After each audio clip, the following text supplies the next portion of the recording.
যে কারণে এখনও বিয়ে করেননি সালমান খান। বর্তমান সময়ের বলিউডের সবচেয়ে জনপ্রিয় অভিনেতা সালমান খান। বলিউডে এখন তার ছবি মানে হিট, বক্স অফিসে কোটি কোটি রুপির ব্যবসা। প্রযোজকরা তাই নির্দ্বিধায় যে কোনো ছবিতে তাকে নিয়ে বাজি ধরতে রাজি। শুধু পর্দায় নন, পর্দার বাইরেও নানা ঘটনার জন্য আলোচিত তিনি। কিন্তু তারপরও ভক্তদের কাছে সবসময় প্রিয় তিনি। বলিউডের অন্য দুই খানের তুলনায় সালমান খানের ভক্ত সংখ্যা একটু বেশি। কিন্তু ৫৮তে এসেও বিয়ের পথ মারাননি খান সাহেব। বলিউডের সবচেয়ে কাঙ্ক্ষিত ব্যাচেলর তিনি। অবশ্য একের পর এক সম্পর্ক ভাঙা করার খেলায় মেতে বলিউডে বিরল নজিরই গড়েছেন বলিউডের এই সুপারস্টার। কখনো ঐশ্বরিয়া রাই বচ্চন, সঙ্গীতা বিজলানি, কখনো ক্যাটরিনা, আবার হালের সোনাক্ষী, ডেইজি, জারিন কিংবা জ্যাকুলিনকে সালমান খানের প্রেমিকার তালিকায় দেখা যায়।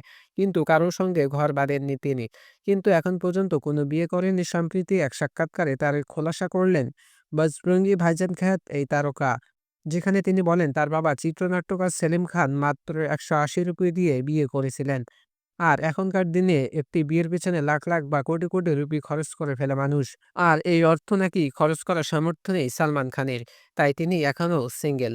বিয়ে না করার জন্য নির্মাতা সুরজ বজরাতিয়াকেও দায়ী করেছেন সালমান খান।